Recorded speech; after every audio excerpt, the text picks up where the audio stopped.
or pleats. Okay, so what I see there is pleats actually. Okay, is pleating. So if you look at what we have on the yoke, you will notice that the yoke is on fold. Yoke is on fold at the center front.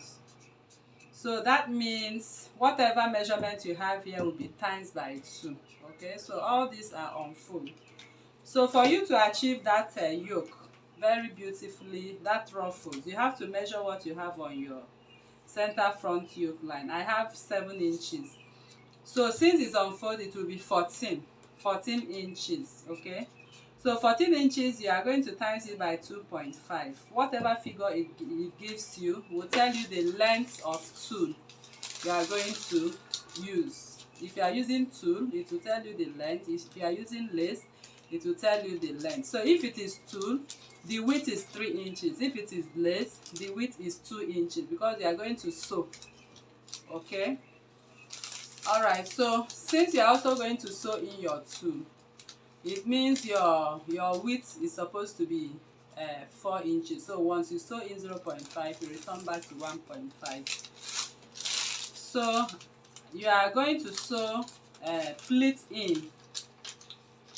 Okay, you can see me pleating in. Just make your desired pleatings. You have to be creative at that point. So this is my desired pleats. I'm using my paper to demonstrate the pleats. I believe you are seeing what I'm doing here. So I pleat, I pleat, I pleat, I pleat. So you can see I've pleated into it. So the same way I will also pleat on this line, on this particular line. I'm going to pleat on it. Like I said, if you have turned your yoke, you can pleat on top of it. If you decide to place Ankara so that if you are pleating, it will be stable for you, you can also do that. So whichever way. So the same measurement you get here, you times by 2.5 also. Okay, if you don't want it too much, you can times by 2. If you are timesing by 2, it means 14 times 2 will give you 28. That will be the length of whatever you are using. So once you pleat this, you pleat this. You first of all pleat this one.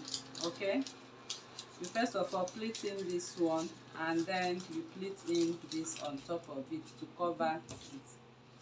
All right, so that is that for what we have on the upper bodies. So coming over to the lower bodies is the lower bodies is gathered. So it's gathered with Ankara and also your tool or your lace. So for the lower bodies, you are going to cut straight into the waist. If your waist, the waist you are working with is 36, you will times 36 by 2.5. That will give you the amount of Ankara you are going to use. Okay, so whatever figure you have here times by 2.5 will give you the amount of Ankara. So you are going to gather into the waist 36. Now once you get your Ankara fabric, you are going to make patterns on them. This is the length of the Ankara fabric. I'm looking at what we have in the front. If you look at what we have in the front, you can see we have patterns running in a zigzag form. In a zigzag form. Like this, like that. Okay. So that means you are going to create this your pattern right on your Ankara.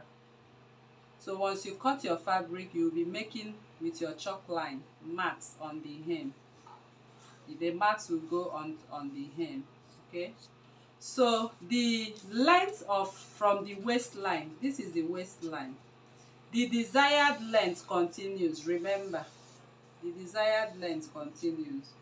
So what you are going to do is the height of what you have on your zigzag, the highest point, you are going to measure from that point to your desired length. That will give you the lace fabric or the tulle fabric you want to be you want to be at the lower part. I don't know whether you understand what I'm talking about here. So all you are going to do is spread out your zigzag ankara which you have cut off. Place the lace. If you are making use of lace or you are making use of tulle to continue this, place it under it. If you place it under it, you are going to see these lines lie on top of that lace. So you'll be seeing laces, laces, laces all over. Secure with your pin. Hold down all of them, all these points with your pin, and then go over to your machine and fold in very neatly and top stitch. After top stitching, you can lay your trimmings on top of it and make it, you know, look more beautiful as you see on the thumbnail.